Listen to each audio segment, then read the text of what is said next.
భారతదేశం ఆధ్యాత్మికంగా ప్రపంచానికే తలమానికం. మన మహర్షులు సూక్ష్మంగాను స్థూలంగాను జన్మరాహిత్యాన్ని పొందే ముక్తి మార్గం చూపే దీపస్తంభాల లాంటివారు. మానవుల పూర్వజన్మల పుణ్య చరిత్ర కథ వల్ల అటువంటి మునుల శిష్యులై ఆదర్శవంతంగా జీవించి మార్గదర్శకులైనారు.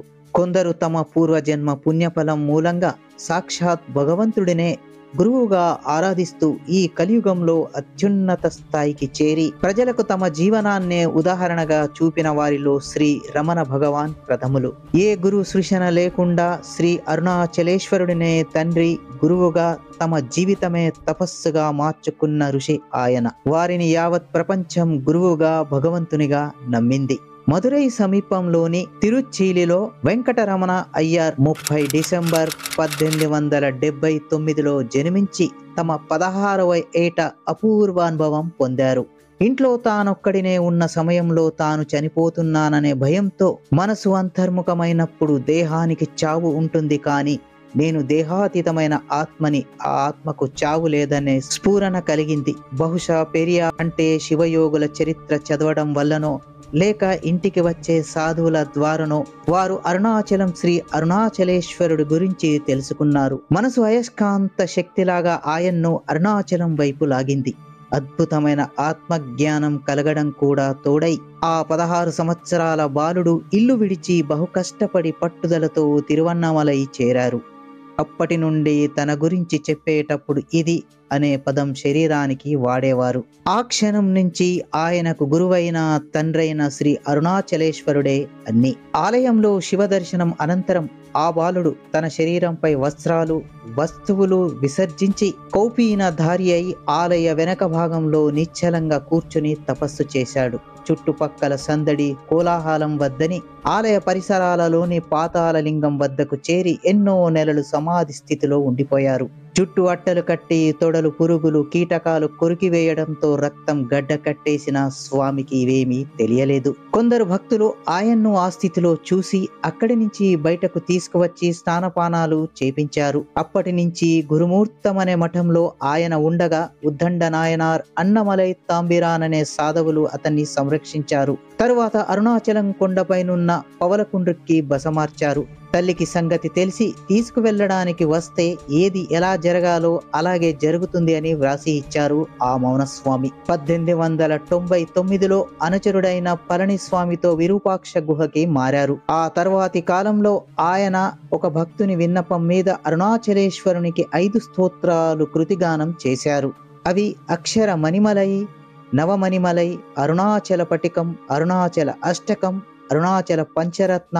భక్తులు శ్రీ రమణ మహర్షి వాక్కులు ప్రసంగాల గురించి వ్రాసిన మరెన్నో గ్రంథాలు ఉన్నాయి. సంస్కృత విద్వాంసుడు ఆసుకవి తపస్వి అయిన శ్రీ కావ్యకంఠ గణపతి ముని భగవాన్ శ్రీ రమణులను గురువుగా స్వీకరించి ఎన్నో సందేహాలను తీర్చుకున్నారు. అవే రమణ గీతగా రూపొందాయి. అందులోని ఒక శ్లోకం విశేష ప్రాముఖ్యత పొందింది. ఆత్మస్వరూపం నిర్దేశించే ప్రశ్నకు సమాధానంగా శ్రీ రమణ మహర్షి తెలిపినది. హంప్రీస్ అనే వ్యక్తి 1911లో స్వామికి కొన్ని ప్రశ్నలు వేశారు. సమాధానంగా నీవు లోకానికి భిన్నం కాదు, నిన్ను నీవు తెలుసుకో అని చెప్పారు స్వామి. స్వామి చూసే వారు వేసే ప్రశ్నలకు సమాధానాలు సూర్య నాగమ్మ గారు మొదలైన వారు వ్రాసిన కొన్ని పుస్తకాల్లో వచ్చాయి. కాలక్రమేణా దేశ విదేశాల నుంచి ఎంతో మంది పండితులు, పరమహంస యోగానంద వంటి యోగులు, పాల్ బ్రాంటన్ మరియు సమర్సెట్ మాఉమ్ వంటి ప్రఖ్యాత రచయితలు వచ్చి శ్రీ రమణ మహర్షిని కలిసేవారు. మౌనంగానే తమ దృక్కులతో మహర్షి వారి సందేహాలను తీర్చేవారు. స్వామి రామదాసు వంటి మహాయోగి కూడా శ్రీ రమణ మహర్షిని దర్శించుకొని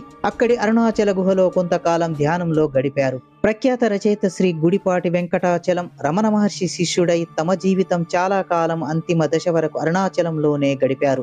ఒక విదేశీ భక్తుడు ఆర్థర్ ఆస్టోర్న్ రమణాశ్రమం పత్రిక మౌంటైన్ పాత్ మొదటి సంపాదకునిగా 1964లో పనిచేశారు. అందరికీ ఆశ్రమంలో పరమశాంతి లభించేది. అక్కడ నెమళ్ళు, ఆవులు, లేళ్లు, కోతులు, కుక్కలు మరెన్నో జీవులుండేవి. దేశ, జాతి, కుల, మత భేదాలు లేకుండా అందరూ మహర్షిని దర్శించుకునేవారు. వచ్చిన వారందరినీ అత్యంత ప్రేమాధారణలతో చూపేవారు. అక్కడి ప్రశాంతత అందరినీ ఆకర్షించేది. వారి వద్దకు వచ్చిన వారినందరినీ భక్తి పరమార్థాల వైపు తిప్పేవారు.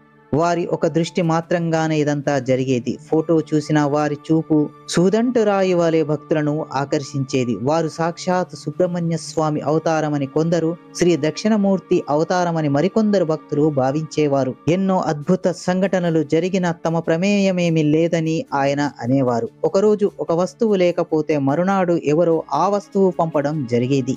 ఆయన తల్లి ఆశ్రమంలో వచ్చి ఉన్న మిగతా అందరిలాగే చూసేవారు. ఆమె ఆఖరి గడియల్లో తన హస్తస్పర్శతో ముక్తినిచ్చిన సంఘటన ఎంతో విశేషం. శ్రీ రమణ మహర్షి చివరి రోజుల్లో ఎడమ చేతిపై వ్రణం పెరిగి శస్త్రచికిత్స చేసినా తగ్గలేదు.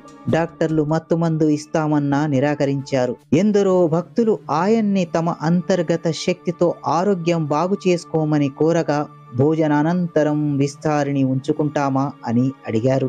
14 ఏప్రిల్ 1950వ సంవత్సరం రాత్రి 8:47 శ్రీ రమణ మహర్షి దేహాన్ని వదిలివేసినప్పుడు ఒక నక్షత్రం గిరిశిఖరం మీదుగా అంతరిక్షంలో అదృశ్యమైంది. మహితాత్మ స్వస్థలానికి చేరుకుంది.